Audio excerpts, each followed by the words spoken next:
Hello guys, magandang gabi. Welcome back, no? Pag-usapan na naman natin ngayon guys ang tungkol dito sa sibuyas, no?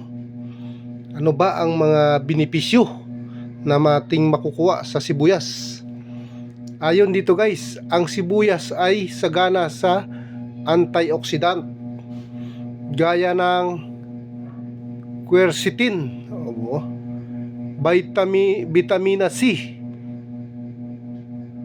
vitamina B6 at potassium na nagpapalakas ng immune system, nagpapababa ng kolesterol at nagpapabuti sa kalusugan ng puso.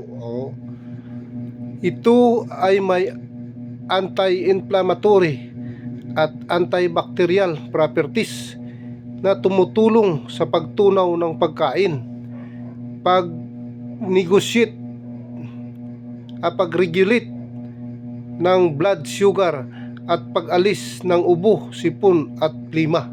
Yun. Maganda to guys. Sibuyas, kaya pala ang mahal din nito, no?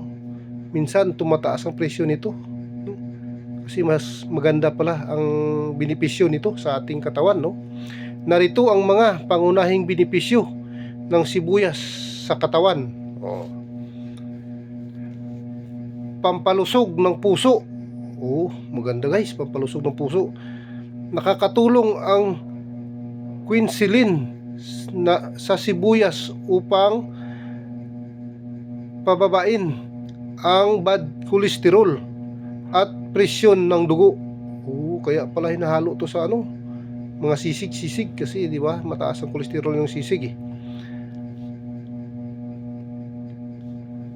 Paglaban sa ubo at sipon, ang sibuyas ay may natural na sangkap na nagtatanggal ng plima at nagpapalinhawa sa respiratory infection. Kung may ubo sipon pala tayo, kain lang tayo nito guys, siguro maganda to. Maganda pala to. Antibacterial at immune booster. May kakayahan itong labanan ang infeksyon at mikrobyo dahil sa mataas na vitamina C. Yun pala. Mainam sa digestion. Ang fiber sa sibuyas ay tumutulong sa maayos na pagtunaw ng pagkain at galaw ng bituka. Ayos to, maganda talaga guys. Maganda talaga ang benepisyo. Regulasyon ng blood sugar. Ang ilang compound sa sibuyas ay nakakatulong sa pagkontrol ng blood sugar levels. Diba? Marami pala itong benepisyo talaga. Anti-inflammatory. Nakakatulong ito sa pag-ibsan ng pamamaga at pananakit. Kalusugan ng buto. Ang regular na pagkain nito ay nagpapanatili ng malakas na buto. Yun, kaya pala yung mga Indian, no? Mahilig nito ang sibuyas na to. Mga paalala, ang sobrang pagkain ng hilaw na sibuyas ay maaaring magdulot ng bloating kabag o pananakit ng ulo sa ibang tao. May mga din pala siya. Kumonsulta sa doktor kung may hyperacidity o allergy. Yun guys, no?